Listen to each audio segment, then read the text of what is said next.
శివుడిలా ధర్మమునందు అనురక్తి ఉన్నవాడు, శివుడిలా గురువులంటే ప్రీతి ఉన్నవాడు, శివుడిలా జ్ఞానమిచ్చి మోక్షం ఇవ్వగలిగినవాడు, విష్ణువులా పూర్ణుడు, విష్ణువులా పుష్కలుడు, విష్ణువులా ఏది కావాలంటే అది ఇవ్వగలిగినవాడు, అమ్మవారిలా శక్తి స్వరూపుడు, అమ్మవారిలా నిరంతరము ఎటువంటి కదలికలైనా కదలించగలిగినటువంటి వాడు, ఎంత శక్తినైనా ఇవ్వగలిగినవాడు, ఇన్ని కదలికలను ఆపి లయం చేసి మోక్షం ఇవ్వగలిగినవాడు, ఇన్ని చెయ్యగలిగినవాడు. కాబట్టి తనలో తాను రమిస్తూ పైకంటితో కాకుండా యోగ దృష్టితో చూస్తుంటాడు.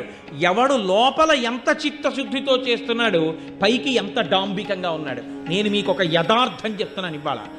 ఒక్కొక్కసారి ఏ దీక్ష లేకుండా అయ్యప్ప స్వామి గుడికి వెళ్ళినటువంటి కొంతమందికి అసలు జీవితంలో అయ్యప్ప దీక్ష తీసుకొని వాళ్ళు కొంతమంది ఆ గుడికి వెడితే 50 సార్లు దీక్ష తీసుకున్న వాళ్ళకన్నా కూడా అద్భుతమైన